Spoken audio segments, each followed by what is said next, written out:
Peggy 18.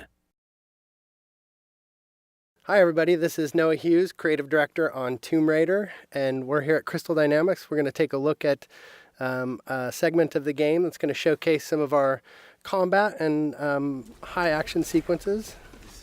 So we can see Lara walking down these steps. She can overhear conversations from the enemies. You can see as she becomes aware of the enemy presence, she'll take cover behind anything that looks like cover. So that's something that's automatic, and we really promote the ability to freely move within cover and move throughout cover. So Lara's assessing the situation. She can overhear bits of story and understand more about what's going on the island. But most importantly, she can sort of use brains as she approaches this situation. She'll take out one guy. We can see that the enemies are reacting, so they're creating cover for themselves, reacting to her situation. Another guy's trying to flush her out of cover with the Molotovs.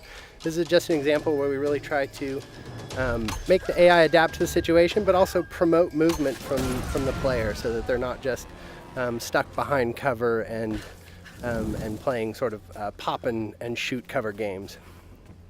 We really promote that movement. So we can see Lara approaching here. She's got her a new gear element, the rope arrow. She's able to create her own zip line. And with the shotgun and the zip line, she's now back to an area she had been before, but able to access spaces that she had never been able to get to. Are you there? I'm here, Sam. Are you okay? What do they want with me, Lara? A fire ritual? This is so fucked up. Listen, I'm coming to get you. I'm going to get you out of there. Please, please help me, Lara. I promise. I promise, Sam. Hey, she just... Oh no! Sam? No! Sam! Help me! Stay away from her, you bastard! Stay away!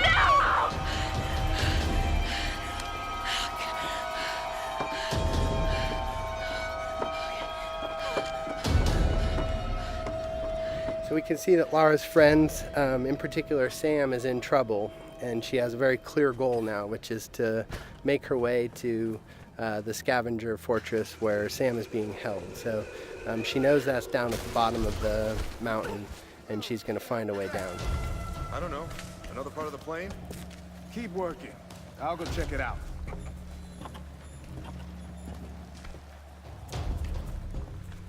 Again, often the best strategy is to sort of assess the situation before you jump in with guns blazing. Of course, you're always welcome to just open fire, but the game really promotes sort of that tactical approach in some situations. So Lara's able to wait till she has a clear vantage of the situation without being spotted by the enemies. She sees an opportunity in the fire, and she's able to open combat by really decimating the enemies with the environmental opportunities and then finishing off any stragglers. Now, last time we showed this space, we took the left route, and this is just an example of a forked path where you can see them coming up the path that we would have come down naturally. But because Lara's observant and she's taking advantage of her traversal in the environment, she can get the drop on these guys in a way that you may not if you weren't necessarily utilizing traversal to progress and keeping your eyes open for those opportunities. So again, Lara using the barrels as part of the environment to sort of create chaos within the enemy AI and take advantage of that chaos. So again, Lara just not necessarily being all about the biggest firepower, but really trying to use a tactical approach to combat.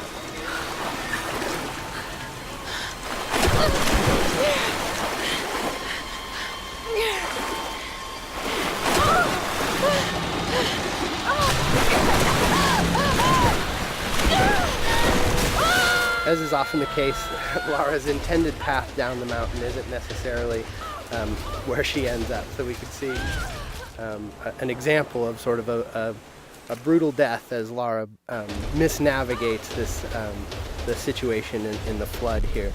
And we try to create these spikes of intense moments where maybe plan A doesn't pan out and Lara's forced to deal with plan B. And you can see her shooting out barriers with the shotgun. This is another example of us trying to use gear acquisitions as something that provides new skills in the environment beyond just combat.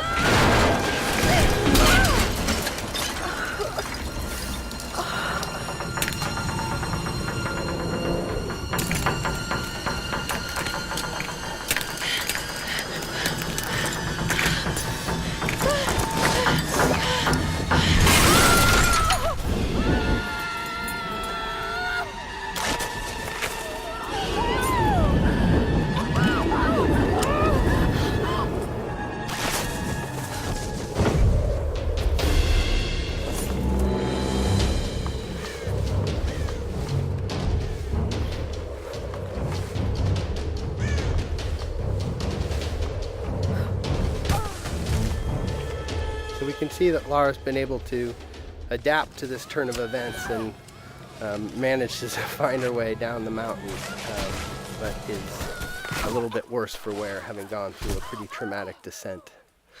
So we see Lara sort of shaken from the experience, and ultimately this is really just awakening injuries that have started since the beginning of the game. You can see her side is already bleeding from experiences she had when she first washed up on the island, and that's just been made worse by her traumatic descent. And so we're sort of introduced to this new space. This is the scavenger town, and up on the mountain you can see the ancient palace, which has been fortified by the scavengers, and really that's where Lara thinks Sam is being held. And so her goal, Sam and the others, so her goal is to really make her way into that palace. But you can see that she really is sort of feeling the effects of the fall, and as she stumbles her way into this new space, we realize that Lara is indeed worse for wear and has limited traversal capabilities. So you can't necessarily climb from roof to roof like you might if you were in the best of health. So Lara is really forced to sort of in a position of vulnerability to sneak her way towards the medical chopper that she saw, and hopefully find some supplies that are going to help her deal with her current situation. I don't know what you're talking about. Please. You are lying. I know you escaped with them. Please. I don't. I need to loosen your tongue. Tell me! So we can take a moment to overhear some of the story. That's always optional, but we try to infuse a lot of the environments with some of the backstory, and that's actually foreshadowing something that will come up a little bit later in the story. So we make our way through this grotesque tunnel, again trying to get to this medical chopper in hopes of dealing with our injuries, but really trying to take a cautious approach and stay away from these nasty scavengers. We're starting to sort of get into the heart of it. This is Lara's journey into the belly of the beast, so to speak, and we really see her sort of having to engage in direct conflict in ways that she hasn't up until this point in the game. So we can assess the situation. The guy on the top was a threat. We see an opportunity with a barrel to soften up the enemies here, but this is an example of a trap. Lara stepped in the wrong place and ended up strung upside down, and that's us just trying to keep the player on edge. We have the enemies, the scavengers, really having a presence on the island here, almost a guerrilla approach to combat, where they sort of take advantage of their home court. So we see combat progress from sort of that opportunity to initiate with tactical opportunities, taking out patrolling guards and exploding barrels, but then ultimately sort of being forced to confront them directly in order to get to her goals. And that's something that Lara is constantly dealing with, is this need to do whatever it takes to survive. And if these guys are presenting a threat to her, she's seen what they're capable of, and they're standing between her and sort of her ability to deal with her wounds. So we're making use of cover in combat. Again, this is the soft cover or fluid cover system that really allows Lara to easily slide in and out of cover without really necessarily sticking in place, and celebrating that ability for Lara as a character to make use of her athleticism and movement as she takes on the combatants on the island. So with our piece of gear, our rope arrow, we've been able to pull our way into the crash chopper here, which is where Lara hopes to find something to deal with her injuries.